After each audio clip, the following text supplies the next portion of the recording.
Hey, let's do it live on a Thursday edition of Cleveland Browns Daily, brought to you by Belly Bet, your sports betting partner of your Cleveland Browns, now live in Ohio on 850 ESPN Cleveland. I am merely Bo. He is the great Z. Inching closer, sir. Inching closer. The NFL I'd like to tonight. sprint there. I'd like to get there. I can't wait for this game tonight. Yeah. The Chiefs, the defending Super Bowl champions, the Chiefs going on against the Lions. I'm excited for that. Before we get into too much serious business, though, I got to shout out our guy Lavelle. I have to do it. What did he do? Well, I mean, first of all, you're never going to hear me have any issue with that. I appreciate that very much. He was my guy. Yes. In the old days, my guy. He was. Yeah. And now he's our guy. It pleases me a great deal that he is now your guy. Well, he's our guy. I don't get to partake, though, like in the old days. Back in the old days, I could partake a little bit. In the new days, I'm going to show you a picture right now, and I want me to tell you to tell me what you see. Focus on the main event there. There's clearly a main event. You got a tomahawk ribeye? No, that's not even a tomahawk ribeye. That is a... Oh, it's a lamb chop. So you would think. That is a venison chop. He had a rack of venison that he was hand slicing into... A deer chop? Yes. I've never had so for in my life. So for the people who don't know who venison is, deer. Yes. Then you have a pesto shrimp. Don't worry about that. Just focus on the venison chop. Right, so I've never seen that chop in my life. So I've had two things now that I've never had in my entire life in the last 2 weeks. Venison? Water buffalo ribeyes, which blew your mind. Really sucking on the bone of one of those venison chops. They're spectacular. Gibby, show the people. Loving it, dude. In mid. I sent it to the Hoff. I don't think the Hoff's ever seen anything like that. I've never seen it. It came out like a full rack of lamb, and then they were carving them one at a time for you. I've never seen anything like it. It was so good. I said, and it's a bold statement. I've never seen it. I mean, I've hunted a lot of deer. I'm a prisoner of the moment. Let me be clear. Yeah. Maybe the best thing that's ever come out of that cafe. I mean, I'll just tell you this. For the folks out there, the look of this is extraordinary. It's perfect. Perfectly medium rare. It's perfect. Gibby, you said when I said that earlier, you're like, that's a bold call. And it is bold. Where are they dreaming this stuff up? He must just have a freezer. He's hanging out with the Jose Andres, I guess. He's got to. Because he's got water buffalo. He's got venison. I don't even know. I've never seen that before. But it feels to me like this is food that portends victory. Oh, God, I hope so, man. I hope so. How could it not? We can't get there soon enough. We cannot get to Sunday soon enough. I feel like that's a palpable feeling in this building.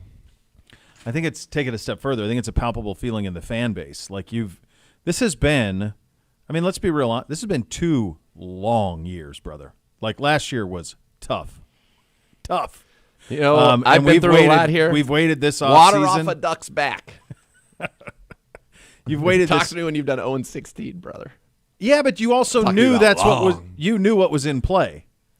Nobody knew 0-16 was. But you knew it was going to be 3-13. Okay, those were bad rosters, right? That's fine. You did not have. I'm going to tell you something. It's easier to lack aspirations than to have aspirations and not meet them. Yes, that is it's much easier to be playing for nothing than think you're playing for something and then end up not playing for nothing. Correct. And the hard part about this entire offseason has been there is nothing that you or I can say, or that Kevin Stefanski can say, or that Deshaun Watson can say, or that our front office or ownership can say. It's got to be done. It just has to be done. Gibby's the show me state guy. Yep. Like, this has to be shown this Sunday. That's when it's going to happen. And it is going to be hyper-reactive one way or another. Yes. Hyper reactive. We are either going to the Super Bowl or disband everything. I mean, that's kind of, it feels like those are the stakes in the social media world for this particular football game, which is one of 17, I'll remind people, but also one that feels very important.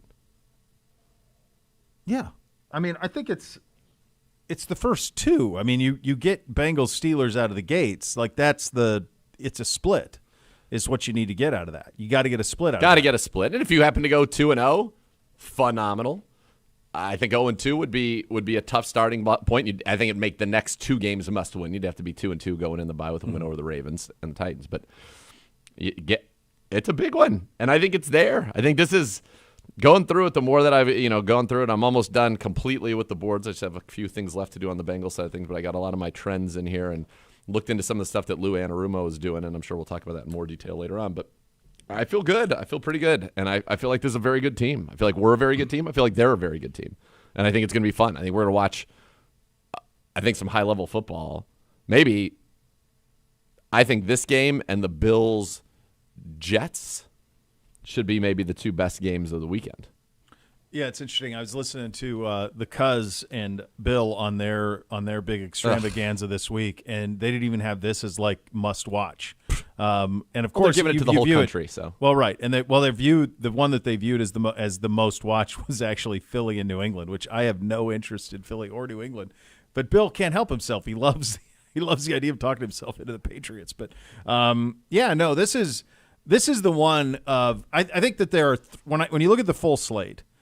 I think if you just look at the two rosters and say, I mean, you're doing rosters, you're doing brands, you're doing all of that, but it is Jets and Buffalo. That's a monster. Yeah. This one is a monster.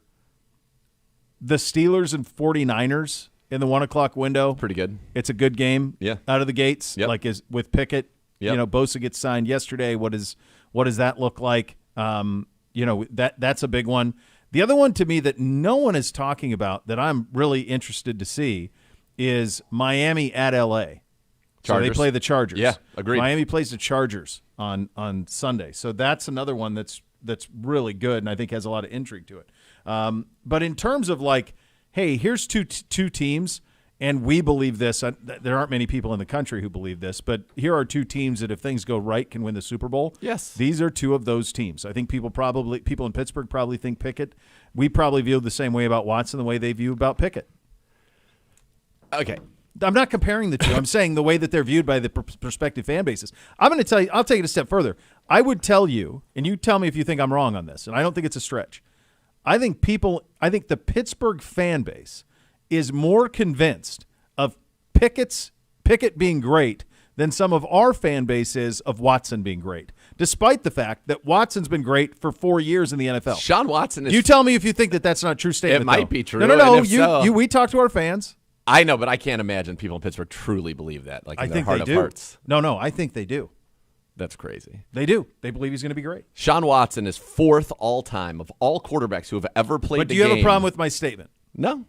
I think it's silly. Accurate based on. Say, what has Kenny Pickett ever shown to anybody that would make him even believe that he could be that good? Sean Watson's fourth all-time in completion percentage, third all-time in rating, behind only Aaron Rodgers and Patrick Mahomes. All-time. I know. In the history of this game. We've been through it. Like, what is Kenny Pickett? And maybe again, this takes isn't a me. monster I'm step telling forward. you how the fan bases view it. Well, people are irrational. They are, but theirs is irrationally positive. Well, that's because that's not our nature to be irrationally and we're positive. Here. Irrationally negative. Yes. To be fair, we haven't finished above them in the standings since what, 89? Yes. So we got some catching up to do. Yeah. It's all. I get it all. Like, I think people. And look, maybe Kenny Pickett is about to take this monstrous leap, which would be what a joy to see. But I think people forget that we're talking about a guy who threw for 7 touchdowns and 9 interceptions last year, and forget that. But we're talking about somebody who averaged 6 yards an attempt and 180 yards a game. I know. Like, what are we talking about? That this guy's all of a sudden. You listen to it. You've seen all the people make the projections of who's making the playoffs. They're always in it. Always. And they're and well, they are always. They always in it. They win. But it's God Almighty. It's enough. Do people? What do you think? What is more likely? This is what I would like to say to people. What is more likely? That Kenny Pickett jumps. So let's say that you think the two rosters are equal, Pittsburgh and Cleveland. What? Let's say that you think that. I don't either. But let's say that you do. Okay. Let's say that you say that the two rosters are equal. Okay. They're probably not. They're probably pretty similar. Okay. We have strengths. They have strengths. I like ours a little better, but I don't think it's. You don't think it's a monster gap from their roster to ours outside of quarterback, do you? I mean, I think our offensive line is significantly superior. Our running back is significantly superior. I think probably receivers and tight end are a wash. Theirs are probably a little. Do you think so? I mean, just because we haven't seen Elijah Pickens. I love Pickens. Washington's great. Deontay Johnson's great. I'm a big Deontay Johnson guy. I think our defense is better than their defense. Our corners are for sure better than their corners. Yeah, corners are. Our line is at least now, I think, close to being on par with them. Their star power. I mean, I'm not some Pittsburgh apologist, but between Minka, Watt, and Hayward, they've got 3. Yeah. at every level kind of there. It's close. It gets back to my point. Yeah. Is it more likely, this is what I would say to people, more likely that Kenny Pickett becomes a 70% passer who has a 3-to-1 touchdown interception ratio, or that Deshaun Watson does that? Deshaun. Because he's done it. That's right. Yeah. With But with a lot. He did it a lot. Talent. He did it for 4 years. He has better talent around him now. When's the last time the Steelers won a playoff game? 2016? Is that it? Has it been that? I don't know. Yeah. Well, the only other year could be 2017. They lost in the divisional round, but they were 13-3. So my guess is back then you would have had 2 teams getting a bye. Yeah. I'm pretty sure they would have gotten a bye, and then they lost. Is that the loss to Jacksonville? That's what I was thinking. Yeah. Blake Yes. Bortles went in there. Uh-huh. Yes. So they lost. They did not make the playoffs in 18. They did not make the playoffs in 19. They lost in the first round to us in 20. They lost to the Chiefs in the first round in 21. They did not make the playoffs last year. They won a playoff game since 16. Yeah. I mean, let's. We have. Yeah. We beat them. I understand. You and I know that. But it all goes away Sunday. I mean, you get a chance. We're talking about a team that has not won a playoff game at a minimum in 6 seasons, and it feels like at a maximum 7. We're acting like these guys are the best team that's ever lived. No, the same is happening with Baltimore, by the way, as well.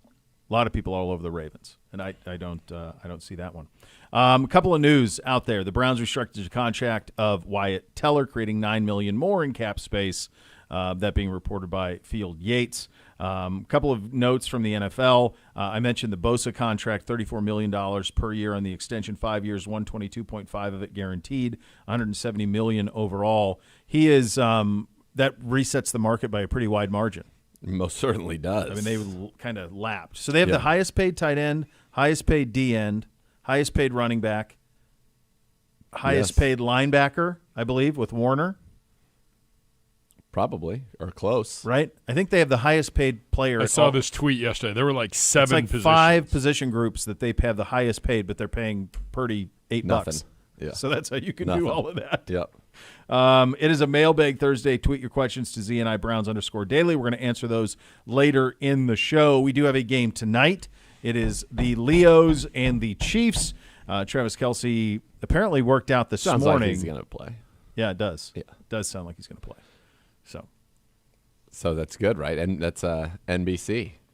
Yeah, it's big news for him. I didn't even tell him that he's not. I was going to wait until. You're going to just let it be a shock? No, I was going to wait until right before kick and say, "Oh yeah, Kelsey's out. I already put Kincaid in. You're fine." But it's just temporary. Don't worry about it. Like there's no reason for him to be up in arms yet. If he's going to be a fantasy football player, if you're letting him into this world, he needs to be on the news. Like this is outrageous. This kid's like what is daily required right now from an academic athletic standpoint.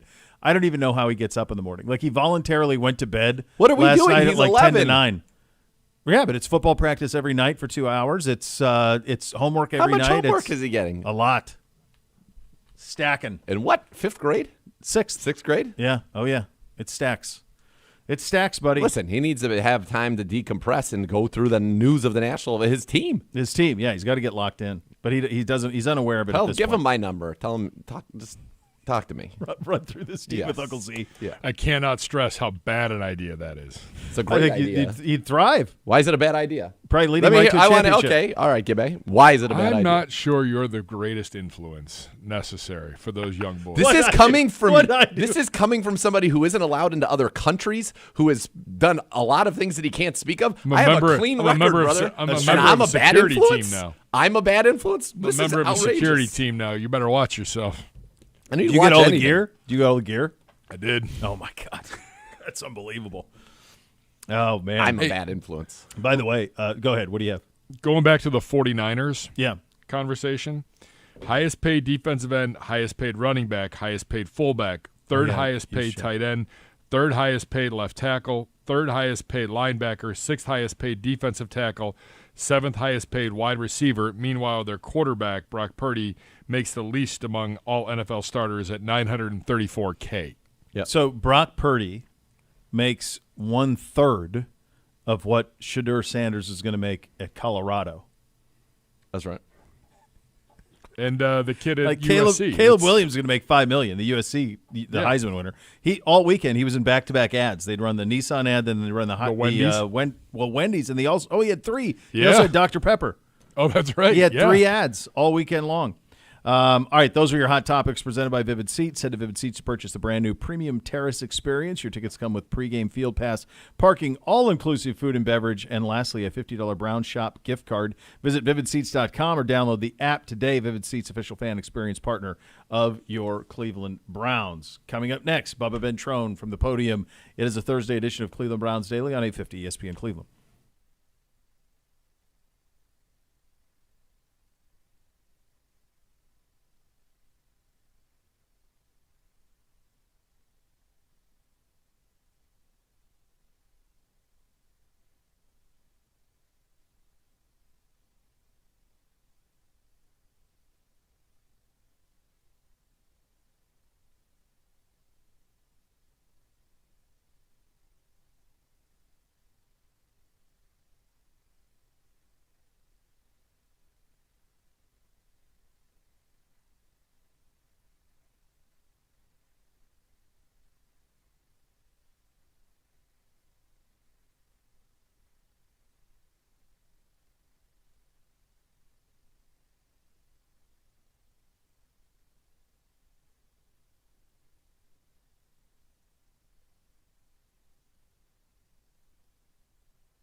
And the Ohio Lottery and the Browns present the 2023 Digital Scratch-Off game. Browns fans can play once per day through the 2023 regular season on ClevelandBrowns.com and the Cleveland Browns social channels. Digitally scratch a virtual card, revealing chances to win great prizes like a pair of club seats for the next home game, team shop gift cards as well. Enter today for that. And now let's head to the podium. Special Teams Coordinator Bubba Ventrone.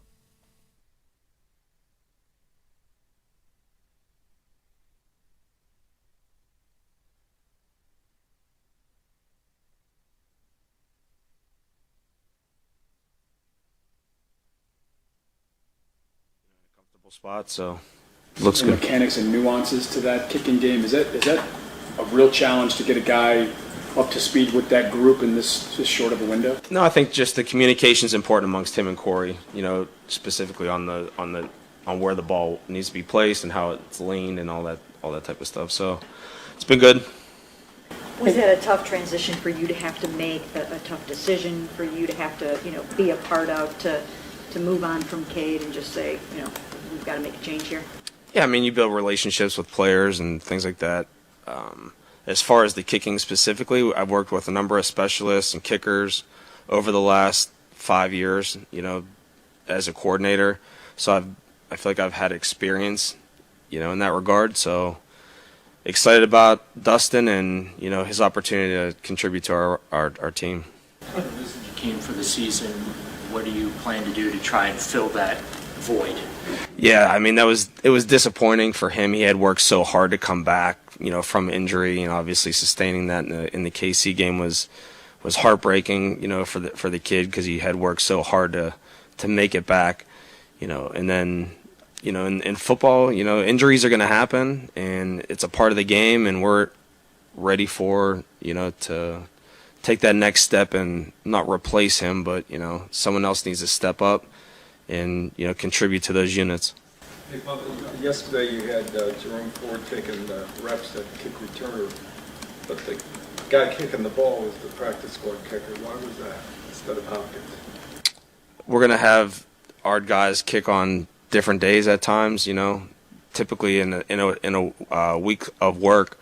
Dustin's going to kick on Thursday and Friday. That's what he's done in his career, so just try to keep him as comfortable as possible with his process, and Lucas will kick on Wednesdays and Thursdays. What do you like about Jerome Ford as a kick returner, Bubba? Jerome does a lot of good things. He's got good vision. He's an aggressive runner. He's fast. He's got good contact balance. He's strong. I think he's got some toughness to him. Every Friday, and I shouldn't really say this now because I hope none of the players see it, but every Friday I show a high school highlight film from one of our players at the end of my meeting, just try to lighten it up a little bit, and I'm going to show his tomorrow, and it's probably the best highlight film I've seen in the last 6 years, so excited to do that.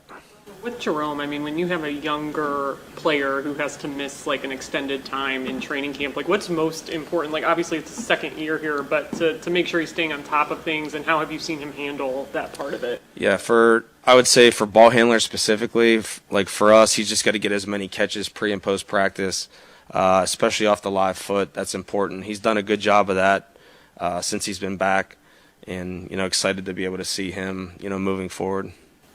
Kind of unusual that a kicker who's been in the league 9 years has never kicked here before in this stadium yet. I know there's one game Hopkins had. Yeah. It's just PATs in that particular game. That is kind of I didn't actually know that. So how do you get him acclimated? This is the toughest. So it was good to be able to get down there last week and hit in the stadium. That was his first time that we had, really live operation, and it was at the stadium, so that was good. He hit the ball well. The thing that's works to his advantage just overall as a specialist, as a kicker, even though he had been in LA the last 2 years, he's been in Washington the previous however many. So he's kicked outside, he's been in the elements, he understands, wind patterns and wind conditions. So that, I think, bodes to his advantage and our advantage as far as, acquiring a guy this late in the game. And he's a true professional. He really is. He's worked really hard at, getting comfortable with those guys. So it's been good. In terms of your job, what was it like to lose your number one returner and then have to switch up your kickers in the final week of camp? Yeah, I mean, things are going to happen. Things happen in sports and football, and you gotta.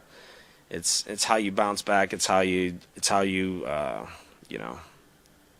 get back up off the ground. And how are we going to make it right? So things happen in a game. I mean, there's guys go down in a game. It's how are you gonna come back? How are you gonna respond?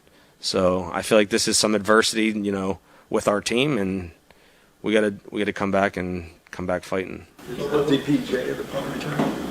Donovan has been the primary returner back there. We have other guys that can do it. So we're always going to go with the best available, depending on their offensive and defensive availability. So, But I'm sure you got geeked up as a player for Sunday. So how's it different as a coach? Or do you get geeked up just in a different way? it's different. I feel like as a player, you have more like true nerves going into a game. It's different. As a coach, you feel confident as long as you prepare well. I feel like I prepare well. I feel confident in my ability to get my players in the right position, but then you're kind of at the mercy of them. You don't have any real control over the performance. You're just trusting in them that they've prepared well and have practiced well, and you've put them and trained them in specific situations. So there's definitely differences. I would say that, like me personally, I got more nervous for games as a player. How important is it to have core guys on your units to have the special teams that you want?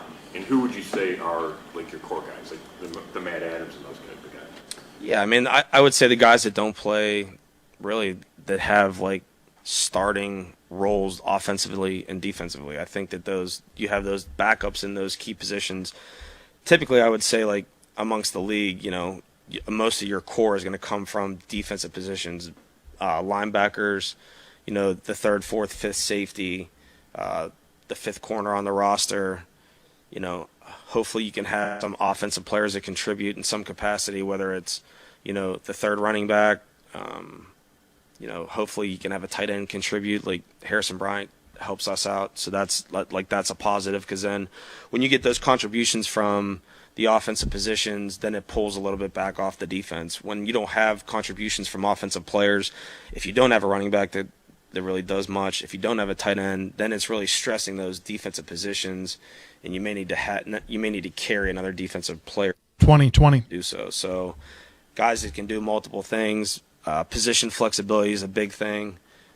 Acquiring Pierre Strong was a good thing for us, because he had special teams experience in New England. So I think that's definitely that's value. That's having value. You're up. And be sure to check out new episodes of Dogs Only, new player-led podcast. Watch and listen on the Browns YouTube channel or wherever you get your podcasts. It is a matchup day. We will break down the Browns defense versus a high-flying Bengals offense coming up next. You listen to Cleveland Browns Daily, brought to you by Bally Bet, sports betting partner, your Cleveland Browns, now live in Ohio on 850 ESPN Cleveland.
Tonight, 7 to 8, Brew Garden, Bagley Road, Middleburg Heights for the regular season debut of the Kevin Stefanski Show. Stop out and meet Browns cornerback Greg Newsome. Enjoy some great specials from Bud Light as well. By the way, a hunk of venison was delivered to me. That's right. By Uno from Lavelle's Kitchen. That's right. And? So let's just say this. It was clearly sous vide. I don't think that there's no doubt that it was sous vide because it was sous vide and then finished in an oven. And then finished in a broiler, probably, or a very, very hot oven, one way or another. Right. Okay. It was not warm when it was delivered to me. So this was a lukewarmish, cool cut of meat. I did not eat it with a utensil. I chose to just eat it alpha male style. Give me a bone and let's go. Yes. If people don't like that you didn't use a utensil, they can get bent. Get bent. It was sublime. And I said while devouring it that it would be something that you would show up at. Like if you were having a dinner at the Murray Hotel in Livingston, Montana, it would be tonight's special. Yes. It would be bone-in tomahawk venison. Yes. And you'd get like 3 of them. Yes. And it would have, that's what it tasted. Yes. It was of that quality. It was. So do you agree? Could it be the best? Let me rephrase it then, so I don't pin you down. It's hard to imagine. I'm trying to think. Is it on the Mount Rushmore? Yeah, for sure. And it's I honestly I can't really think of anything for. The only thing that I remember, it's been a while since I've eaten down there, but the only thing I remember being blown away by was there is a split pea ham. Yes, I was going to say the split pea soup. Those are like stunning. In my mind, those are the top 2 things. So this is, but that's comparing a soup to a delicious cut of meat. But it was a transformative soup. It was transformative. But so those were the 2 things that jumped to my mind of like. Okay, that's next level. We've had some good like smoked prime rib and stuff like that. That's awesome, but stuff that you've but just in terms of like, wow, I've never had that. That's up there. Yeah, that's stunning. Stunning is right. Yeah, I did not have it. I think you're. It's a matchup day presented by Bally Bet, sports betting partner. Your Cleveland Browns now live in Ohio. It is our defense versus the Bengals' offense. Dr. Z. All right, folks. Here's who the Bengals are. You know it. Joe Burrow, 68%, 4,475 yards, 35 touchdowns, 12 picks, a 100.8 rating. Also career highs, 257 yards rushing and 5 rushing touchdowns last year. Kind of right in line with his career, to be honest with you. 68% for his career, 82 touchdowns, 31 picks, 100.4 rating for him. He is an elite quarterback, went to the Pro Bowl, believe it or not, for the first time last year. Was not a Pro Bowl quarterback in 2021, even though that year he completed 70% of his passes for almost 4,700 yards, 34 touchdowns, 14 picks, and a rating of 108.3. Is that what that had to be the Allen, where Allen went nuts? It was probably Allen and Mahomes? I guess, but he wasn't even an alternate. Did he get banged up at the end of the year and decline? I don't know. I feel like he should. That was the year they Pro played in Bowler. the Super Bowl. Right. So maybe he was just wouldn't have been able to play. I'm sorry, you're right. He wouldn't have been able to play, but don't 3 quarterbacks make? I mean, Tyler Huntley was a Pro Bowler. I don't know. I think the Pro Bowl, the Pro Bowl thing annoys me. I mean, I feel like you should be 2 quarterbacks and then that's it. And the alternates shouldn't count as Pro Bowlers. I think it just sucks that like you're in the AFC. How great you have to be a Pro Bowler. Yeah, Burrow, only a Pro Bowler last year. He was the AP Comeback Player of the Year in 21, but that's it. So he's the straw that stirs the drink. You got Jamar Chase and T. Higgins, 2 consecutive seasons of more than 1,000 yards each. Their third receiver, Tyler Boyd, has at least 760 yards and 4 or more touchdowns in 5 straight seasons, including 2,000-yard seasons in 18 and 19 before the young fellas burst onto the scene. So this is a very, very good, quite frankly, I think it is the best receiving room in the NFL. My question to you, I was thinking about this, talking about this with somebody else. Just from a top 2 standpoint, is that the best receiver duo in the league? Or is that Tyreek Hill and Jalen Waddle or A.J. Brown and Devonta Smith? Tyreek Hill and Waddle feels like maybe. I probably wouldn't. What I like about theirs the best is that the differences of the 2 players. Yeah.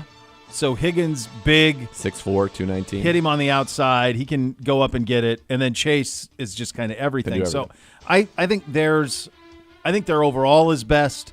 And I think I like because Waddle and Hill are kind of similar. But they're electric, but they're kind of similar. Yeah. Like one isn't like a throw it high on a fade and let him go get it guy. They're both kind of the same guy. Yeah, A.J. Brown and Devonta are probably the ones that are closest. I'll tell you what, if that Addison kid's any good, that's gonna He's be good. He's a I really think good. so. He's really I think good. It's gonna be a good deal. I have him I a think couple this is weeks. the best three. The one that's close is Seattle, probably closest We got to see with Metcalf. I mean, Yeah, he's but going like to be. Lockett, Metcalf right now is the only one that would Yeah.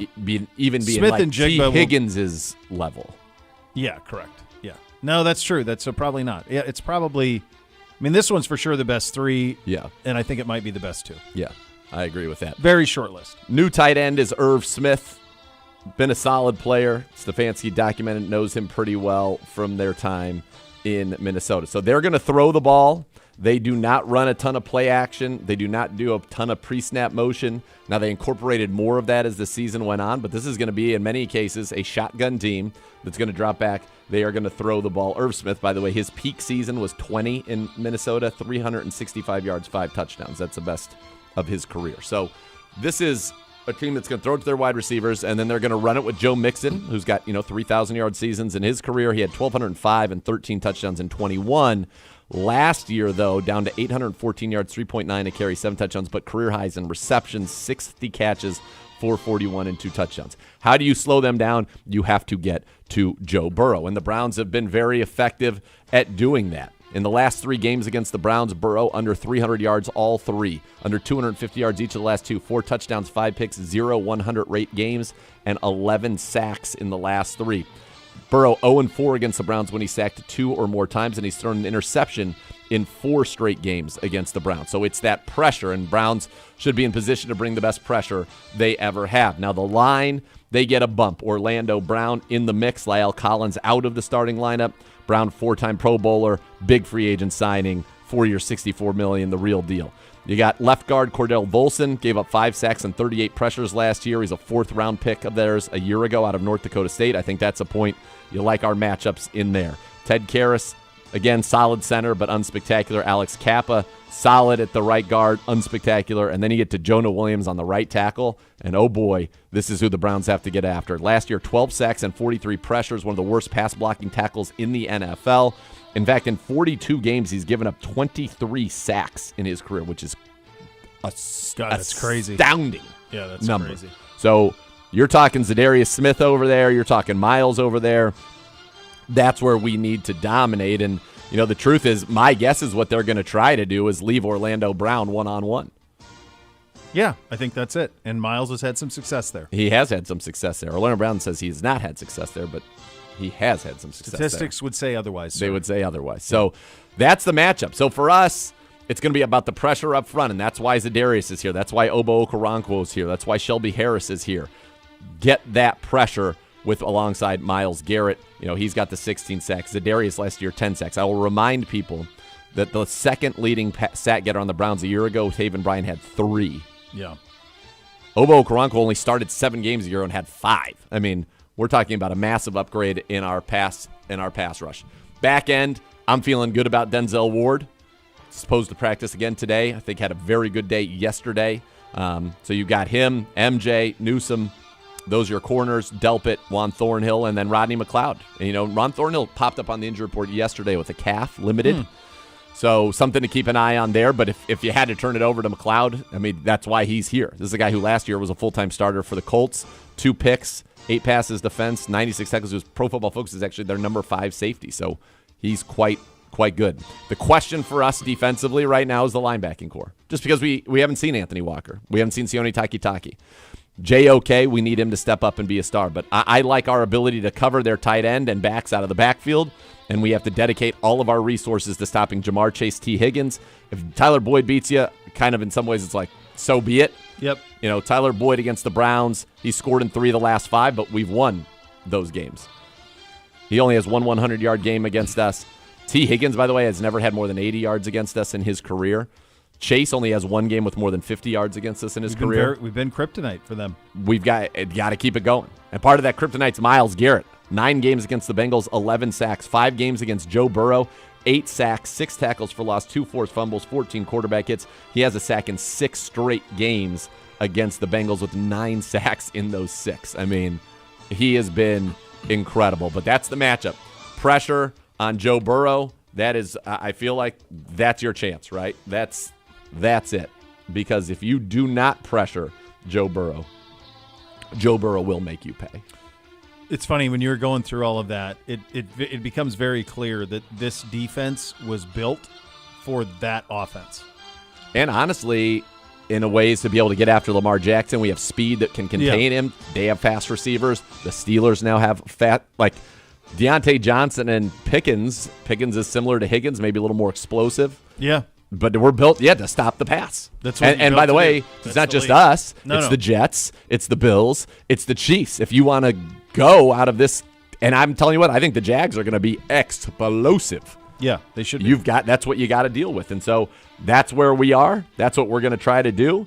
And that's really the only chance for it. And I'll give you just a quick number right here. Joe Burrow, without pressure last year, 71% completions, 8 yards an attempt, 27 touchdowns, 9 picks, quarterback rating of 104. Joe Burrow under pressure. By the way, don't blitz him. It's a very difficult thing to do. Just put the 5 down there or put our defensive line down there and go get him. Under pressure drops to 55%, 8 touchdowns, 3 picks, 6.3 yards per attempt, and a rating of 86. So there's nowhere that he's bad, but the drop-off between pressure and kept clean is significant. Certainly is. We were having that conversation about who made the Pro Bowl in 2021, the year that the Bengals went to the Super Bowl. So it's Allen, Mahomes, Lamar, and Herbert are the 4 Pro Bowl selections. That was the year Herbert threw for 5,000 yards. Herbert, my 30 eyes and were more on Lamar. Lamar Jackson made the Pro Bowl. He was 28, 62, 16 touchdowns, 13 picks, 767 yards on the ground. Crazy. That's crazy. So then, now this is what I'm curious about. So, Lamar didn't play in the game, and neither did Allen. So the replacements were Mac Jones. Mac Jones was the replacement. So then, does Mac Jones, is that considered a Pro Bowl? Yeah, you go to Pro Football Reference, and I'll do it right now, which is going to make both of us. So Tyler Huntley, we'll say. Tyler Huntley is a one-time Pro Bowler. Well, the thing that's crazy is, obviously Burrow would have been would have been it, but he was in the Super Bowl. Yeah, Mac Jones, one-time Pro Bowler. It's considered a Pro Bowl. So that's considered a Pro Bowl. When Tyler Huntley that's the most ridiculous Pro Bowl one of all time. Can I just for fun? Can I regale Please, you? yeah, give it. Yeah, Tyler Huntley, who made the Pro Bowl last year, representing the AFC. That's right. Played in 6 games with 4 starts. He went 2-2 as a starter. In 4 starts, threw for 658 yards, 2 touchdowns, 3 picks, and a quarterback rating of 77. Pro Bowler. And he was named a Pro Bowler. So that's because 8 people said no? I guess. I mean, I don't know how. I don't even know. Jacoby would have been better. Of course. By a wide margin. Wide margin. All right, we'll do a little fantasy football. Coming up next, the Fantasy Minute with Dr. Z. You listen to Cleveland Browns Daily, brought to you by Ballybet, sports betting partner, your Cleveland Browns, now live in Ohio on 850 ESPN Cleveland.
All right, welcome back into the program. Time for the Fantasy Minute presented by Sailco Capital. Sailco Capital, investing locally in the Midwest. We bring on our own fantasy expert, the great Dr. Z.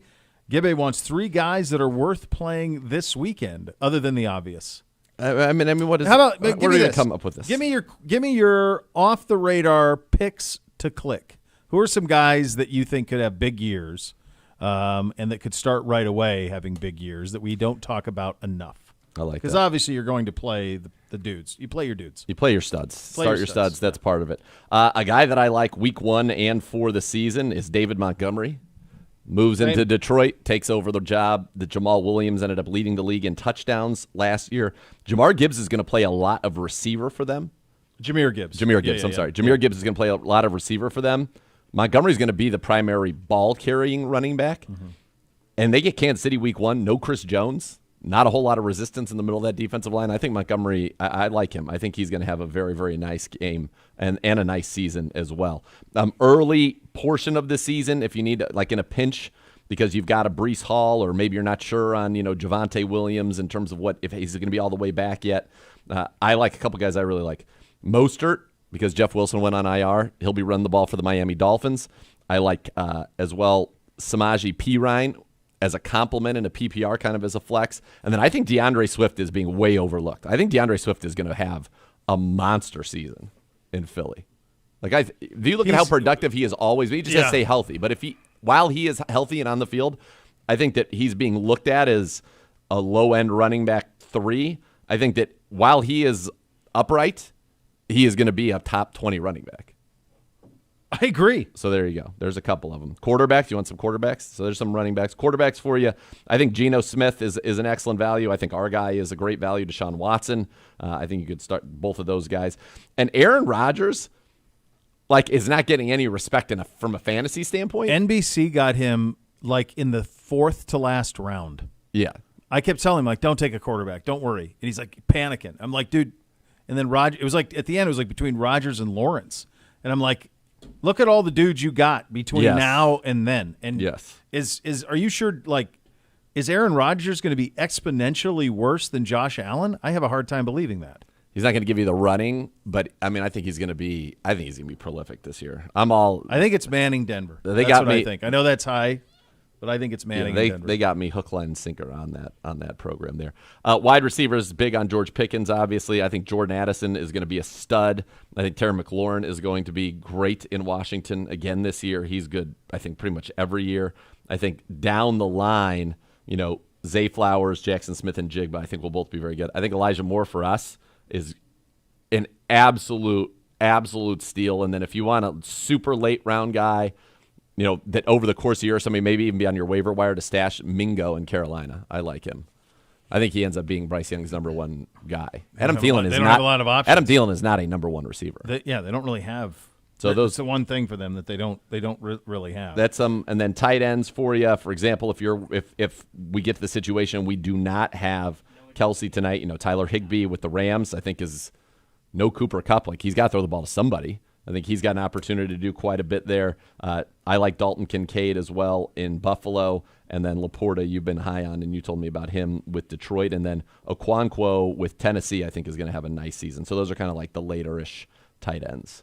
Yeah, you got to think about like in the Detroit situation with Laporta, no Jamison Williams, so that shifts Jahmyr Gibbs into more of a downfield threat thing, and then they got to have somebody underneath with Amon-Ra St. Brown. So that's kind of how that operation works. I think the one there's so many operations that are going to be tough to figure out. I think Kansas City's a tough one outside of, I don't know what that could happen. Anything could happen there with the receivers. There's a lot of buzz on Sky Moore in camp, but there was buzz last year on him. So it's just you got to know what to trust. Yeah. You know that Kelsey's going to be good, but other than that, you kind of just wait on it. And it feels like it's going to be. We even had Adam Tystron, and he said it feels like it's going to be more week to week. One area in fantasy where it is totally okay to stream is on the defense. So this week, the best streamers are the Ravens against Houston, the Washington Commanders against Arizona. Yeah. I mean, I think you want to wet your beak on that. The Seahawks against the Rams, I think, is a pretty good stream this week. And the Jags defense against Indianapolis, I think, is a good stream this week as well. So you can always stream your defenses. Don't be afraid to do that. Go ahead and get that going. By the way, I always do that. Yeah, you got to, because that's the one that's the most matchup dependent. That is the most matchup dependent. And as for us this week, I think you can play our defense. I think as long as if there aren't like big penalties for, if points and yards aren't as important as like sacks and, and takeaways. Like I said, we've got 11 sacks of Joe Burrow in 5 games. We've sacked him in the last 3 games, we have 11 sacks of Burrow, and he's thrown an interception in 4 straight games with 5 of them total against the Browns. So I think you'll get a chance to get some turnovers there from our D. But offensively for us, obviously you're playing Nick Chubb, Amari Cooper. DPJ last time he saw this team, he put up 114 yards on them, a career high. You got Elijah Moore. You got Chiefs scored against them the last time we played, caught the first touchdown from Deshaun Watson and Deshaun. If I was ranking them, Chubb is automatic. I'm starting Watson without any hesitation. I'm starting Amari, and I'm starting Elijah Moore and Chief. DPJ would have to be a deeper league for me to start. I just think we're going to get the ball in Elijah Moore's hands with a lot of what I would call long handoffs. I like it. Now, see, was it that difficult? No, we crushed it. We crushed it. You're the guy. This is what he does. Don't try to butter me up after you told me I was a bad influence. Kindness out of giving. I'm not saying you're not a bad influence. No, you said I was a bad influence. You said you do want him. Talk to him. He's a bad influence. As I told you earlier, I'm no angel. I know. Do you want to hear the reason? You were deep in your other stuff. Did you hear why he said I actually was a bad influence? Give it to me. I'll let him say it. Why was I? Why? What were you? How did you say? How to skirt the system? How to manipulate things that go your way? How to? I'm gonna be honest with you. Sounds like great life skills. I'm gonna be honest with you. Like, if you can do that successfully, pretty good. Boy, the professionals sitting right next to you. If you can do it if you can do it, elite life. It takes a lot of panache. You've got to play within the rules, but yin-yang. if you're trying to figure out, like, remember the game when Bill Belichick had tight ends lining up like linemen, and then all of a sudden they're running free? That was within the rules, and he found a way to take advantage of it. I mean, I don't think there's anything wrong with that. I'm not up here advocating to be a rule breaker. They're not worried about me crossing borders. No, I'm just here to. That's right. Just to try to maximize, our output within the playing field and parameters we're given. I feel like that's a great. I'm just saying. I think that's a wonderful thing for NBC. I know you. I think you he's don't got a lot of those traits. Yeah, he and Bootsy both have a lot of those traits. Good in them of putting themselves in advantageous positions to succeed by getting the most out of the system. Why would you? What do you want to put yourself in a position to fail? No, that's their operate. Like, they're pretty savvy. I'm talking operators about failing at this point. Pretty savvy. All right, we've got a little guess the spread with Dr. Z coming go. up. We've got a little matchup going the other way. Our offense versus a Bengals defense that you talked about this yesterday. Back end suspect. Yes. Especially deep and in the middle. We've got a Mailbag Thursday edition as well. Tweet the questions at Browns_Daily. We will get to those in the 2:30 hour, second hour coming up next. You'll listen to Cleveland Browns Daily, brought to you by Bally Bet. Sports betting partner, your Cleveland Browns, now live in Ohio on 850 ESPN Cleveland.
Want a medical mistake cause you injury? Call the medical malpractice attorneys at 1-800-ELK-OHIO.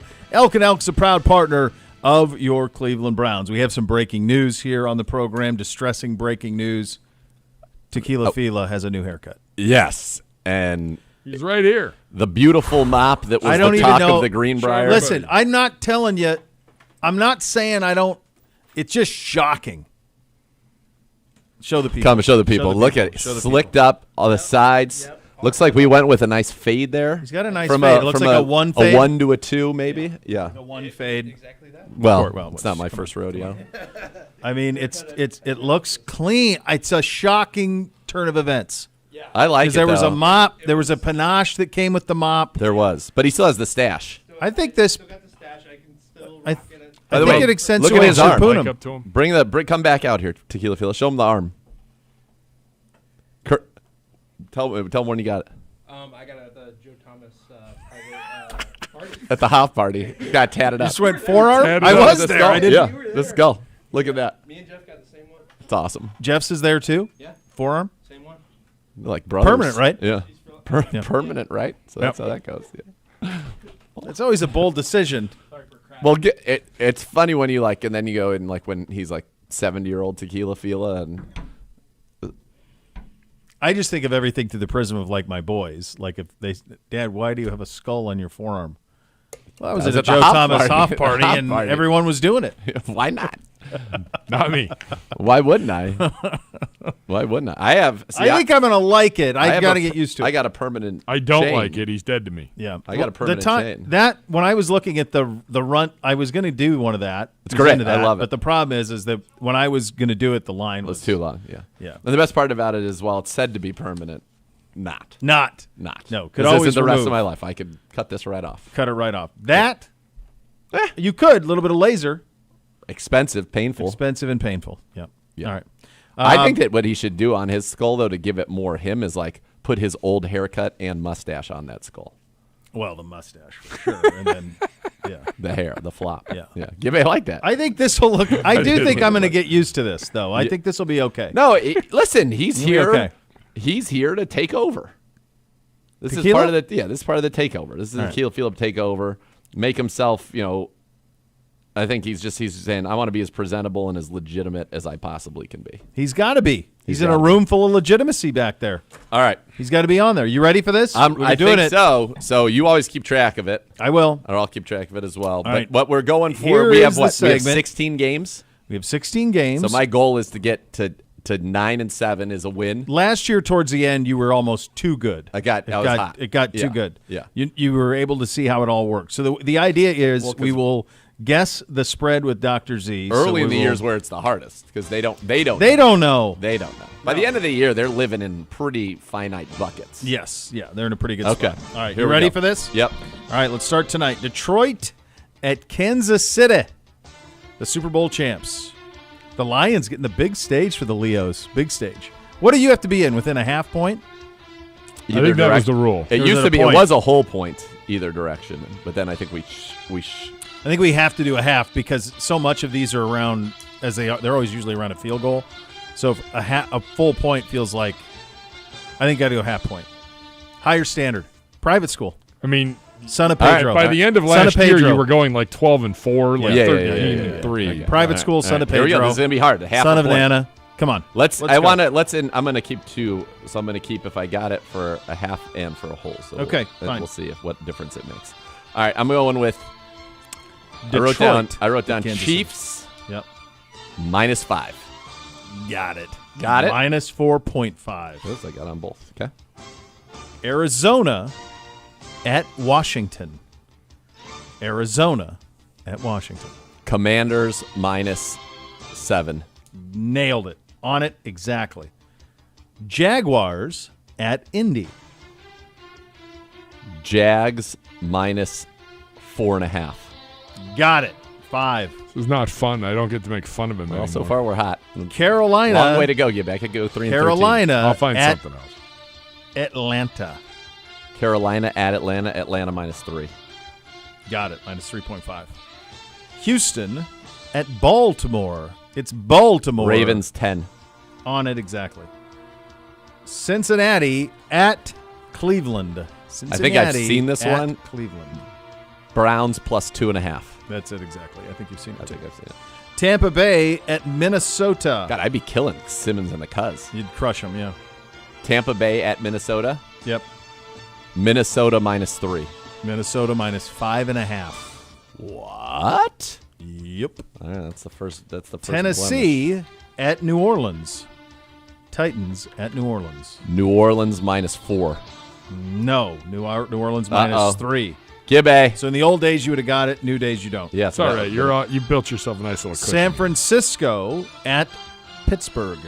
Niners -2.5. On it. Nailed it. It was 1.5 and then went to 2.5 with the Bosa news. Ram it at Seattle. Seattle -6.5. Old days would have got it. New days don't. 5.5. Yes. So I'm at old days. I'm at 9. Yeah. And I'm only at 7 on the new days. Philly. Half a point's a big difference. Yeah, but what I noticed last year was like everything was 2.5, 3, 3.5. Like if it's I all know, of but then I got to go. The league is all parity, All right, so like okay, it's all right, too one's too much. All right. Philly at New England. Philly -3.5. On it. Miami at Chargers. Chargers -1.5. No, Chargers -3. Wow. Okay. Vegas at Denver. Vegas at Denver. Denver -3. Got it. Denver -3.5. Okay. Green Bay at Chicago. Jordan Green Love, Bay minus Justin Fields. 2.5. Chicago -1. Whoa, that's way off. Dallas at the G-Men. G-Men. The G-Men. G-Men -1.5. Dallas -3.5. Wow. It's an awful lot of confidence. Wow. That is. Finally, Buffalo at the Jets at JetLife Stadium. Now so I'm JetLife is going confused. back-to-back. They got Sunday night, Monday night back-to-back. That's a quick turnaround. It is. Bills -1. No. Bills -2.5. Oh, wow. All right. So you ended up 1, 2, 3, 9. 4, 5, 6, 7, 8, 9. 9 and 7. That's a winning week. At a half point, I would have been 11-5. That's a big difference. That's a big difference. Yeah. Yeah. High standards here. High standards. That's fine. That's a win. So Yeah. we're 1-0. It's a win, dog. 1-0. It's a win. It's a win, dog. As you go through those, and we will do the scores tomorrow on the program, which ones jump out as... Well, the ones that I was way off on. So Green So Bay, Green Chicago. Bay, Chicago. Dallas Giants. Yes. Those were the two where I was There's a lot of faith way off. in Chicago as a 3-14 team a year ago. Yes. There's a lot of belief in them that I have a hard time, and I like Fields a lot. But I do think that it's kind of one of those situations where his fantasy greatness, Yes, is people clouding. think is the football greatness. And there wasn't a whole lot last year to suggest that the football greatness, I mean, he was good. He was a dynamic player. But it's one thing to be a dynamic player. It's another thing to be like a winning quarterback in the league. Yes. And maybe I just have blind faith in the Packers. I feel like LaFleur's, I think Peter's a good coach, and I think that they still do have some talent. I'm a little concerned with Christian Watson, though. It's popped up on the injury report with a hammy. I don't want to see that, especially for somebody counting on to be a key member of the Sooning Snakes. Don't want to see that at all. No, don't want to see that. What was the other one? The Chargers. Miami, I'm into that game a lot. Yeah, that's a full home field advantage for a team that doesn't have it. So they're probably saying that LA's a 4-point. Yeah, they think they're that much better. I mean, it's a darn good team. That is a very, very good team. Yeah. Yeah, very good team. All right, there you go. There it is. That's how Against that the worked. Spread. I like it. I'm feeling good about it. I feel like we've got a lot to get to here still as well on this program, but I'm very excited. Mailbag AVP. Yeah, that's what's coming up next, in Jeez fact. Louise. ABP will get you the breakdown of our offense versus the Bengals defense. You listen to Cleveland Browns Daily, brought to you by Bally Bet, sports betting partner of your Cleveland Browns, now live in Ohio on 850 ESPN Cleveland.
Browns fans, avocados from Peru will be at the Stowemeyer location 1 to 3 on Friday.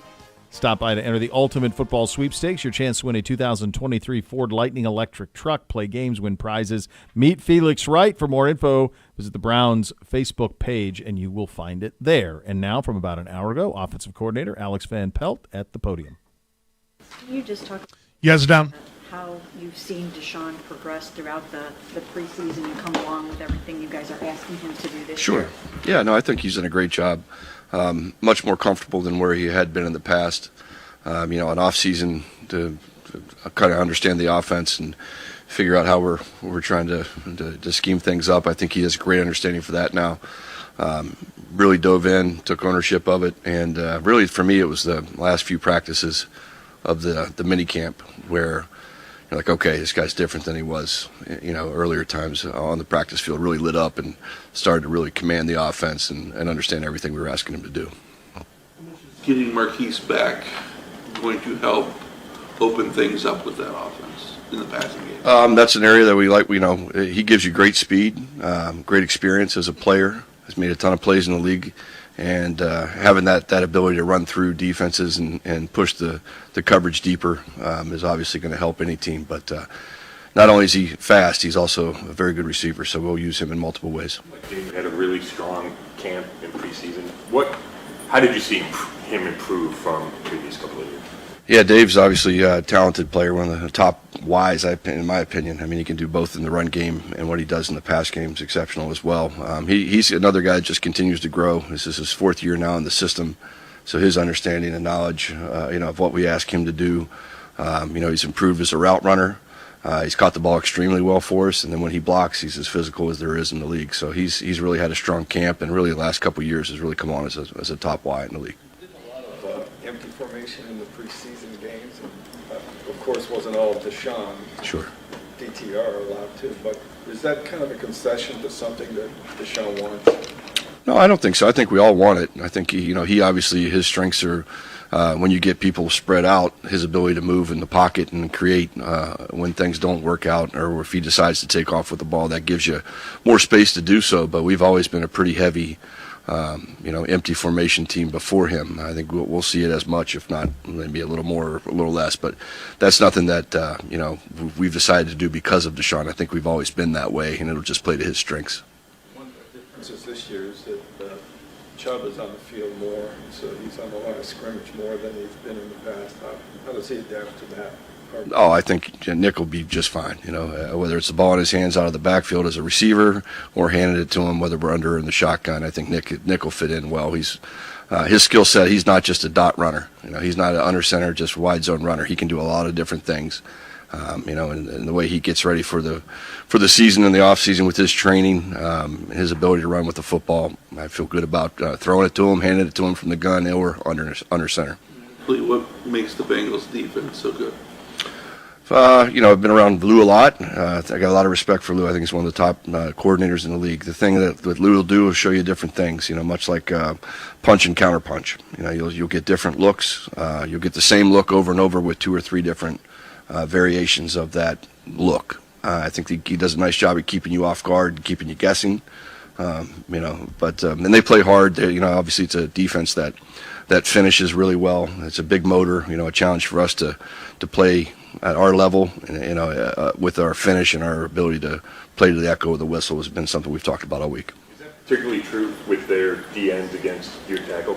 Absolutely. There was a play where I think they got a hit or a sack on Jacoby last year where he moved around in the pocket and we kind of, let the time clock expire. We've talked a lot about that, but those two edge rushers, they're going to go till the end of the whistle. So we have to, mindset is we're going to play it, to the echo of the whistle as well. Infinity and pass protection, doesn't matter how long we got to hold them out, the mad minute, all those things that goes into it. But, as we grow and learn more about Deshaun, his ability to break tackles within the pocket, extend plays, it really heightens our awareness as an offensive line to continue to fight until the play's finally over. Well, you're not going to be able to put it all out there. You have to go over the first couple weeks and into the season.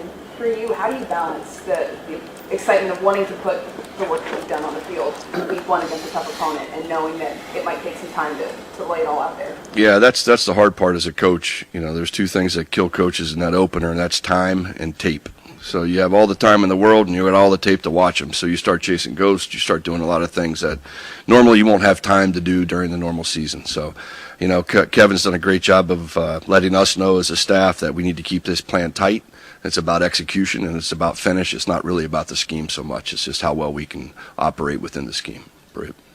Here it was, tight ends and fullbacks and that, and now, this is year 4. Mm-hmm. Fullback, not nearly as important. There's not even one on the roster. Right.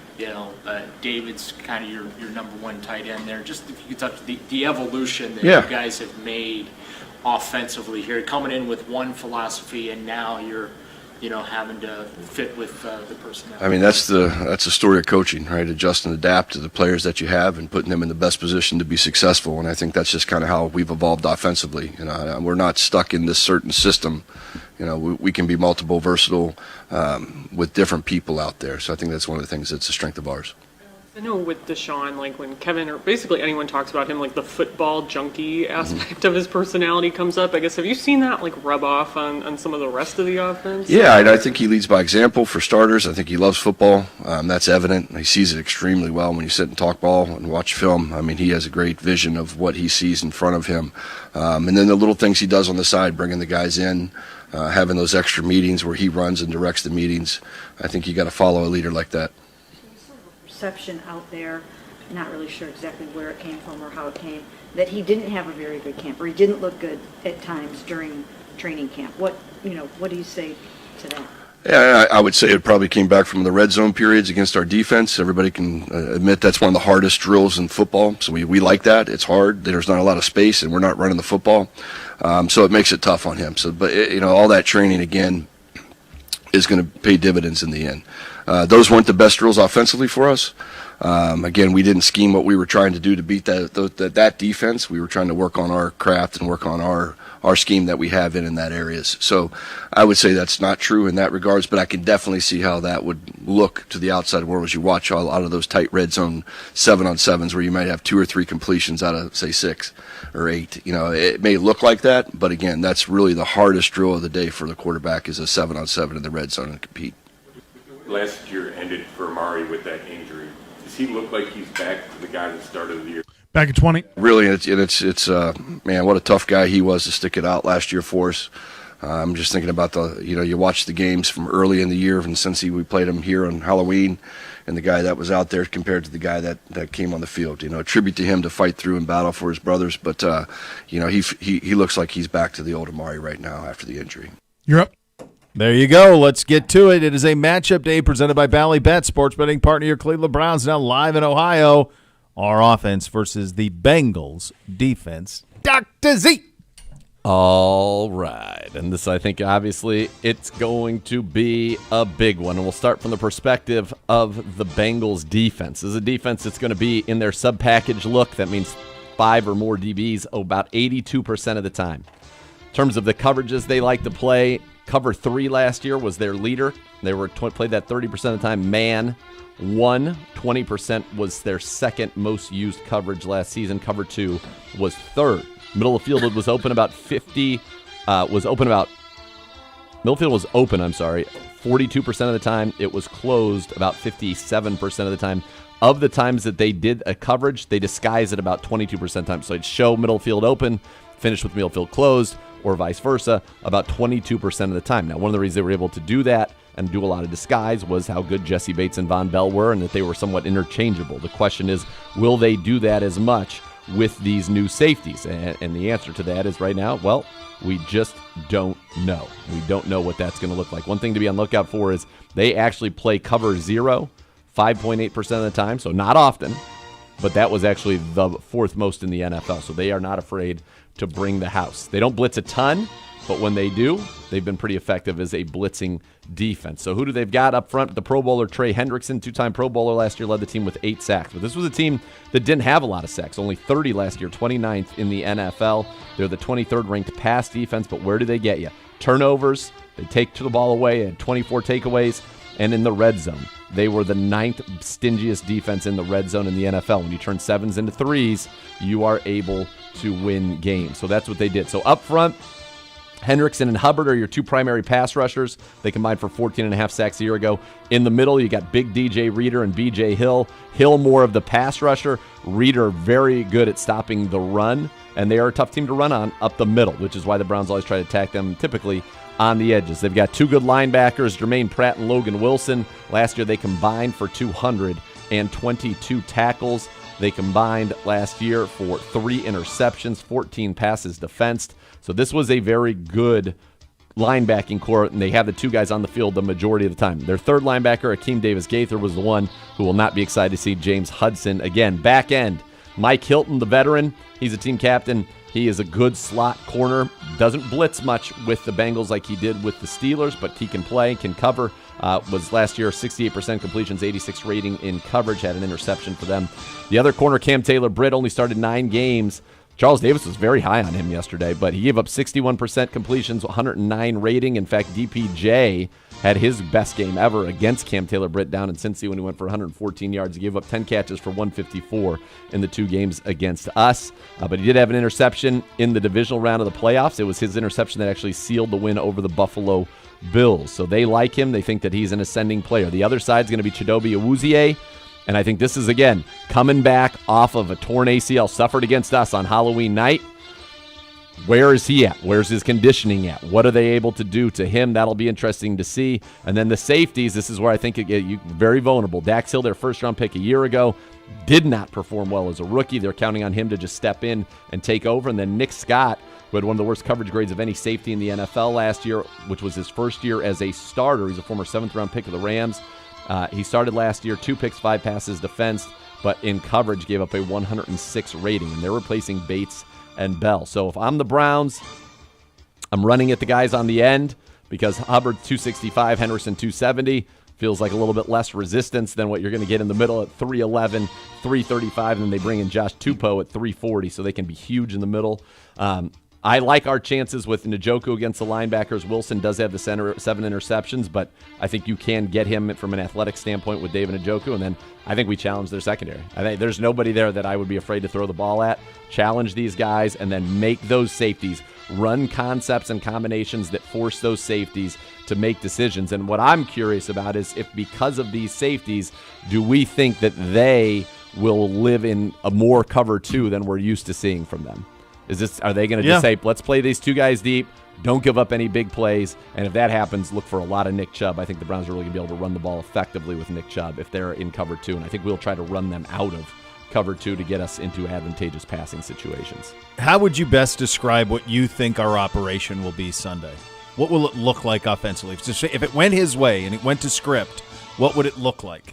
Mix of under center and shotgun, mix of straight run plays and then some read option type plays, obviously play action. I think that we will push the ball down the field, but I think there will be a lot of just take the layups. If they're going to play cover 2, run those quick little sticks, get the 7 yards, get the ball, as I said, some long handoffs to Elijah Moore in space. I think trying to use our speed at the perimeter to get guys outside in the edge, whether those are quick screens, whether that's, getting a guy coming across the formation and just getting it to him while he's already running. I think that those are some of the things the Browns will be able to do. But I do think we're going to take some shots down the field, and I think we're going to run a lot of digs because Deshaun throws the dig very well, and I think we run a lot of those digs, and then we'll be able to get those, read the safeties on those, and figure out when we can run that dig and then sneak that post in behind him and try to hit the big shot play. I just can't wait to see this operation. Yeah, I think the biggest matchup for us is Jed Wills and Jack Conklin working against Sam Hubbard and Trey Hendrickson. I think that will be the biggest kind of test for us,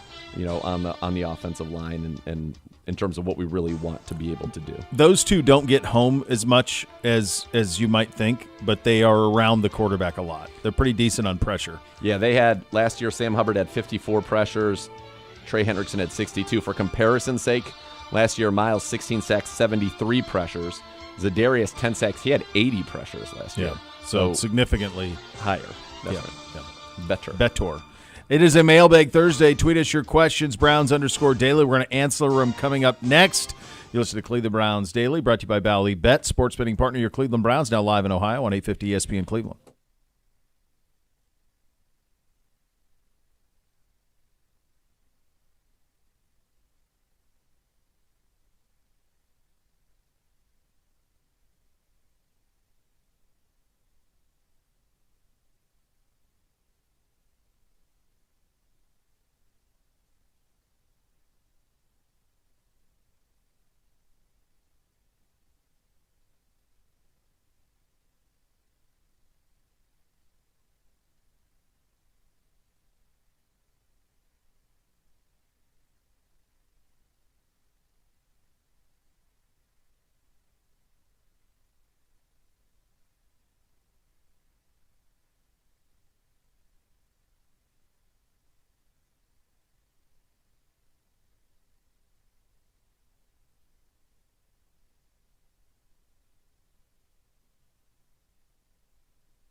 Well, it's a Mailbag Thursday presented by Cross Country Mortgage, official mortgage partner of your Cleveland Browns. When it comes to financing, we always get you home. Visit ccm.com today. Equal housing opportunity, NMLS 3029. Hello, Gibby. Hi, boys. You ready for this NFL season, baby? No. It's go time We are tonight. not Let's ready go. yet. We got a score to do. I'm excited for that. I like this game. I'll tell you what.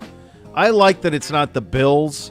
I like that it's not some team that I see all the time. Agreed. I like that it's not Philly, that it's not Dallas.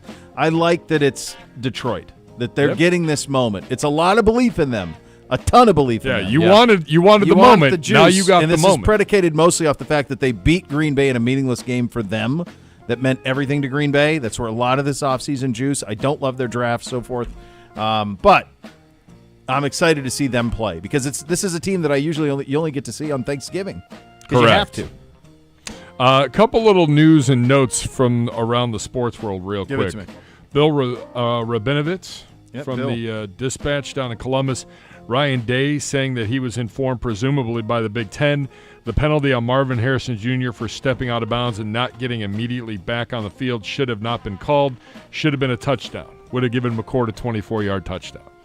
They scored on the drive anyway, but what that does is that changes the perception of the way people viewed Kyle McCord in the debut. Exactly. So instead, that was like a 40-yard touchdown to Marvin Harrison Jr., and so that would have made that all look better. By the way, I thought McCord was more than fine.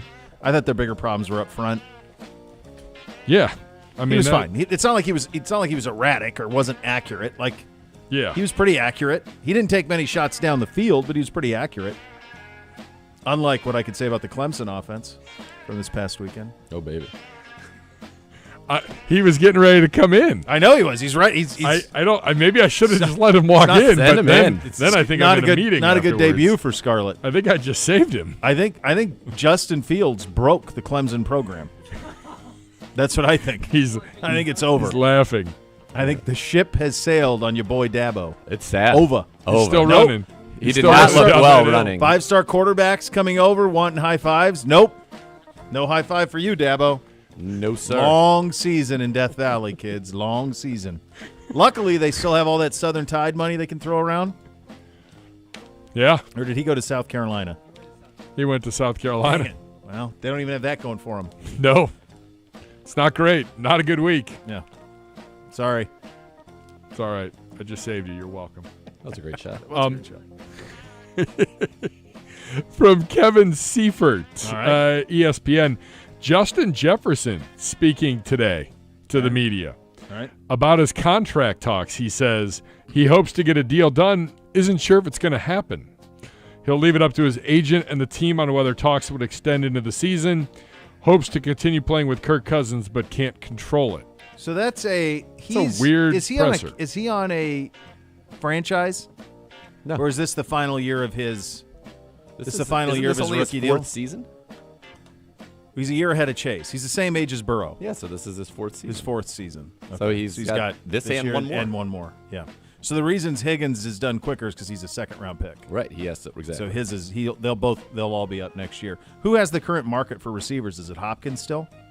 No, the top salary. Did somebody jump that? Hopkins was like 30-some million when he did it. He lapped the field. I don't know. Is somebody past that? Let's see. I don't I'll think look that so. Josina Anderson is saying that that's what Jefferson's camp wants. They Yeah, want no him kidding. to be the $30 million wide receiver. Yeah, well, he should be. Tyreek Hill. He's at 30. Yep. 52 fully guaranteed. Yeah, I'm not sure. Yeah, I mean he's worth that.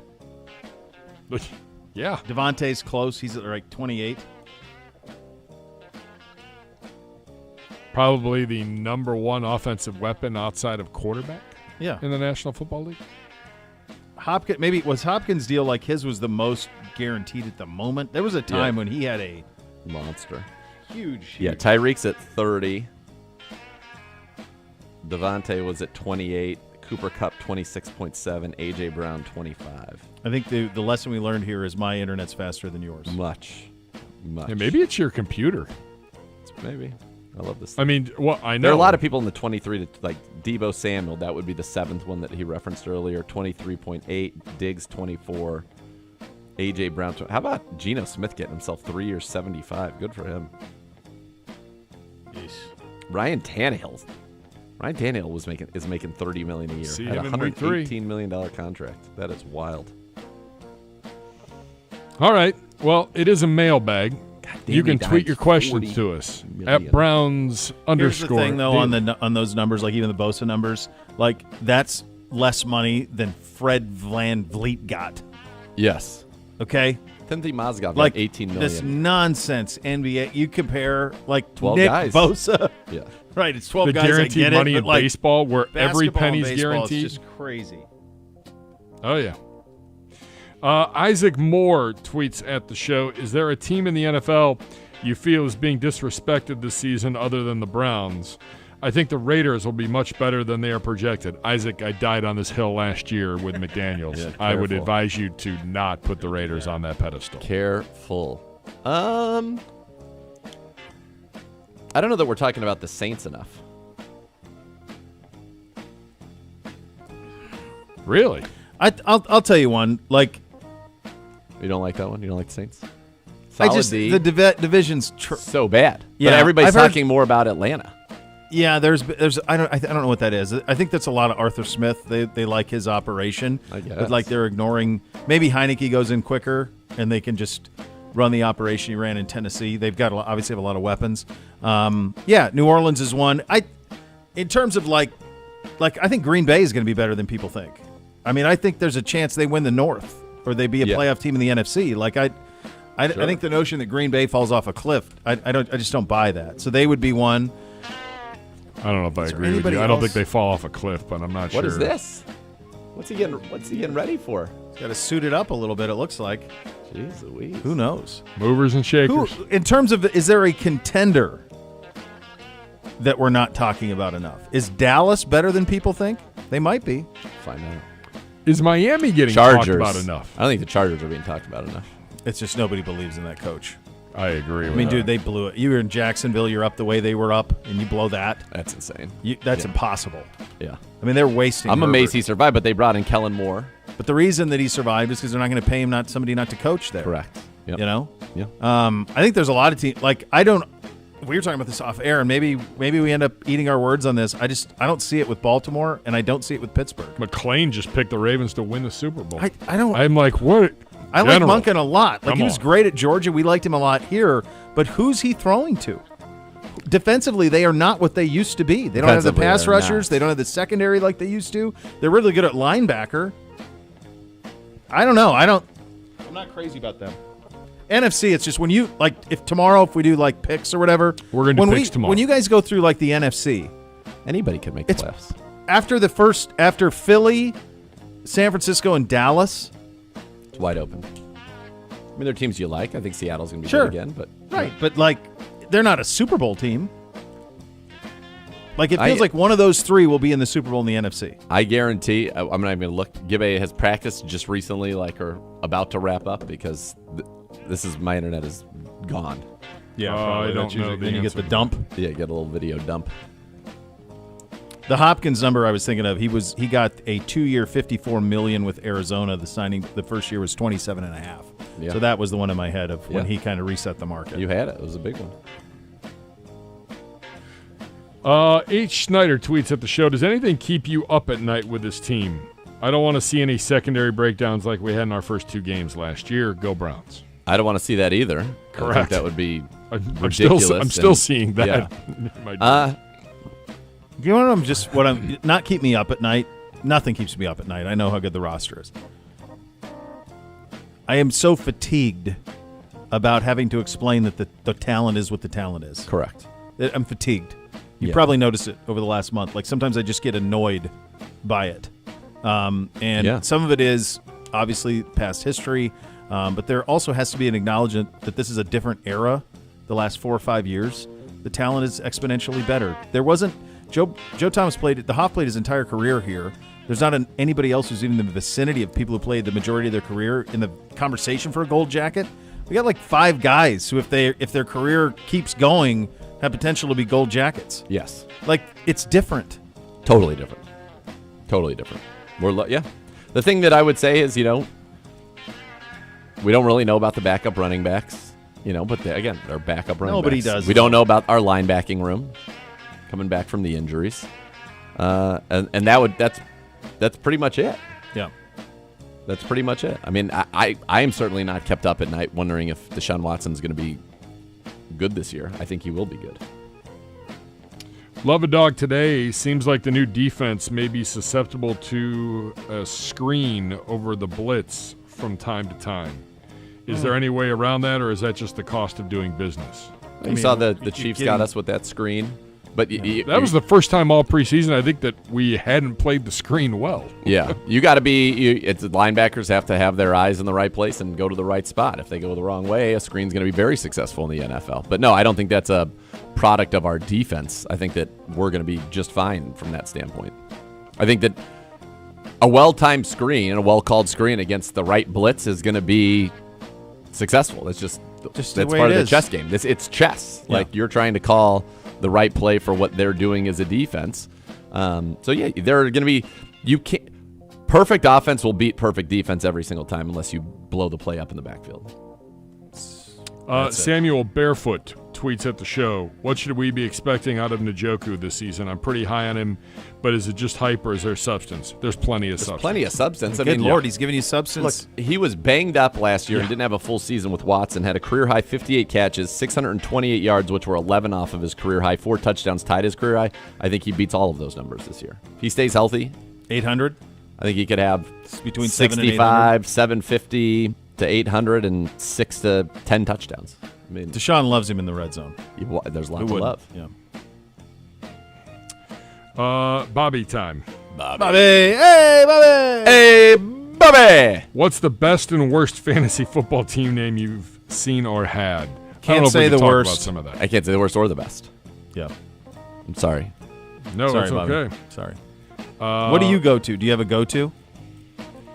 Or do you change it every year? I change it every year. Yeah. Some of my teams are like the same because I'll have teams with like the part, like the Sooning Snakes. That's a dynasty franchise. That'll always be that. Yeah. Me and S, we have our team name. We always tweak it each year for one person that's on our team. Yeah. I've been Shabooms for 15 years for the bar that Kenny Powers goes to. Is it a storied franchise? It's, we hung any banners? I'm trying to think what we are. Probably like the Seahawks. Seattle Seahawks. In the mix. Won a couple of titles over the 15 years, but always in the mix. Usually a playoff team. Okay. Yeah. Right. It's been a minute, though. It's been a minute since we've hung a banner. Okay. I think only missed the playoffs once since it's been the same league since 2001. Let's see. What else from Bobby? If you could make the ultimate sandwich, what would be on it? Are you guys sandwich guys? I like a sandwich. I'm not afraid of a sandwich. I think the best sandwich out there is a perfectly executed French dip. Perfect baguette. There's a wide range on the French dip. Yeah, it's got to be perfect. Perfect French dip's perfect. Yeah. The au jus to dunk it in. I like a sub from time to time. Every once in a while. When I'm on the road, when I'm road tripping, I like Subway. I think it's a great road trip. I'm a big Jersey Mike guy. I like Jersey a Jersey Mike's Mike. is really I like good. that as the sub goes. There's a lot of good. There was one I used to always get it in college at Jimmy John's. I can't remember. It had avocado and sprouts on it with turkey. That one was really good, like a beachcomber or something like that. Yeah, it's been a minute, but yeah. We already knew that you're the best in the world in broadcasting. Thanks, Bobby. But if you could be the best in the world at something else, what would it be? Running a hedge fund. I think I got to tell you, a perfectly executed BLT is pretty perfect. I know you're not a Mayo guy. No, Mayo. Out. But that done right usually hits. Running a hedge fund is what you say? You don't even have to be that. I mean, as long as you're in the right spot, you can. That's what I'm saying. Be fine at it. Feels like that'd be pretty good. I would like to be. I think if I was the best golfer in the world, that would be pretty sweet, pretty lucrative, and pretty fun. Be a good life. I think it'd be a very good life. Very good life. Yeah. Yeah. I'd also. I mean, if I was The Rock, That would be. I think fine, you'd rather too. be. I would rather be the best golfer than be The Rock. Than be the best pro wrestler ever. Yeah. I think so. Well, there's a the limit. Rock's got so much stuff going on. So much No. going I think if I was the best pro golfer ever, that would be an awesome life. Yeah. It'd be something I could do for as And you long love or doing as little it. I want. Yeah, I love it. Love it. So that wins. Yeah. And that's it for today's Twitter mailbag. Right, there you go. Is it the X mailbag now? It's the X mailbag, I guess. Here's another one. What if Yeah. you're like just the best stock trader ever? I mean, I guess that's kind of what I'm going for with the hedge fund thing. Like, because then you don't even have to have a job. Yeah, that's true. You You just just- like every stock you pick is a win. wins. Big see win. see the future. Yeah, that'd be pretty good. Yeah. All right, it is our first score of the season. It's a Thursday. You a must Thursday. pay Pay attention. to the scores. You listen to Cleveland Browns Daily, brought to you by Ballybet, 850 ESPN Cleveland.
Need a new roof on your home? Never replace your roof again with Renew Home Exteriors. Replace once for life warranty.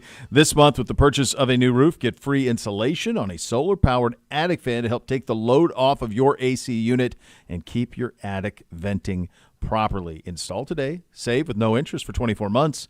Go visit my friends. Renew Home Exteriors. Superior products, superior service. Visit RenewEstimate.com. We got football tonight, baby! 1-1. Yeah, baby. Leos, Chiefs, KC. There isn't anybody who would pick the Leos. Would it be a KC No masterpiece? way. Nobody's going to do it. No one's going to do it. Nobody will do it. No way. Mahomes is perfect in openers. They have not lost an Never opener. lost. 9-0. Never lost. Every level. What's this? It's a huge What's box. this? Huge box coming in from Stones. Every level. Chiefs. 79. Yep. Lions. 74. Same. Enjoy your football. We're back tomorrow. Full Remember, scores. It's a Thursday. Thursday, It's kids. a It's Thursday. Thursday. It's a Thursday. Next level is next. Cleveland Browns Daily, 850 ESPN Cleveland.